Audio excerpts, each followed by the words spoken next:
दोस्तों हरे कृष्णा बाय अंजू तैल चैनल में आपका स्वागत है। मैं आज आपको कार्तिक मास महत्तम 10वां अध्याय सुनाने जा रही हूँ। बोलो भगवान विष्णु की जय। मायापति नारायण के चरणों में शीश नवाए। 10वां अध्याय कार्तिक मास पढ़ो नारायण राय। राजा पृथ्वी बोले, हे ऋषिकेश, नारद जी आपको प्रणाम है।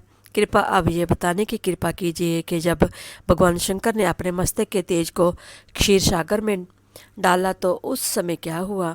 नारद जी बोले, हे राजन, जब भगवान शंकर ने अपना वह तेज क्षीर सागर में डाल दिया तो उस समय वह शीघ्र ही बालक होकर सागर के संगम पर बैठकर संसार को वह देने वाला रुंदन करने लगा।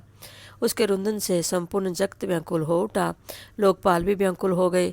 चराचर चलायमान हो गया। शंकर सुमन के रुंदन से संपूर्ण ब्रह्मांड व्याकुल हो गया।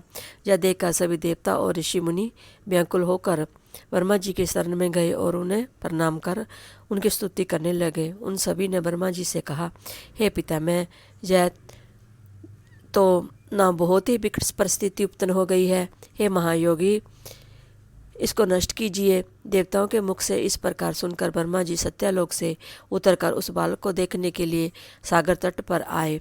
सागर ने ब्रह्मा जी को आता देखकर उन्हें प्रणाम किया और बालक को उठाकर उनकी गोद में दे दिया।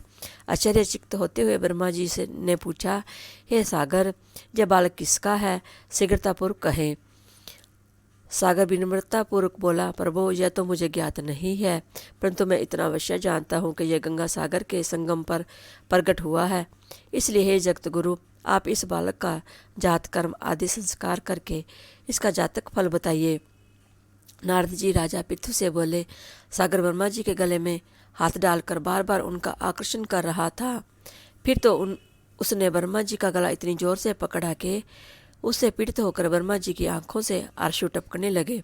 ब्रह्मा जी ने अपने दोनों हाथों का जोर लगाकर किस प्रकार सागर से अपना गला छुड़वाया और सागर से कहा, हे सागर, सुनो, मैं तुम्हारे इस पुत्र का जातक फल कहता हूँ।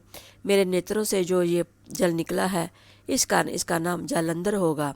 उपतन होते ही जय तरुणावस्था को प्राप्त हो गया है, इसलिए ये सब शास्त्रों का पारगामी, महापराक्रमी, महावीर, बलशाली, महायोद्धा और रण में विजय प्राप्त करने वाला होगा। यह बालक सभी देवताओं का अधिपति होगा। यह किसी से भी पराजित न होने वाला तथा भगवान विष्णु को भी जीतने वाला होगा।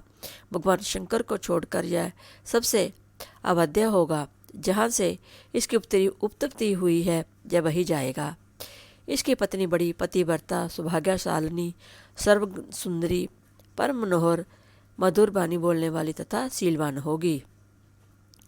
सागर से इस प्रकार कहकर ब्रह्मा जी ने शुक्राचार्य को बुलवाया और उनके हाथों से बालक का राज्याभिषेक करवाकर स्वयं अंतर्ध्यान हो गए। बालक को देखकर सागर की प्रसन्नता की सीमा न रही। वह हर्षित मन से घर आ गया। फिर सागर में उस बालक का लालन पालन कर उसे पुष्ट किया। फिर कालनेमी नामक असुर को बुलाकर वृंदा नामक कन्या से विधिपूर्वक उसका विवाह करा दिया। उस विवाह में बहुत बड़ा उत्सव हुआ। श्री शुक्राचार्य के प्रभाव से पत्नी सहित जलंधर दैत्यों का राजा हो गया। बोलो भगवान विष्णु की जय। 10वां अध्याय संपन्न।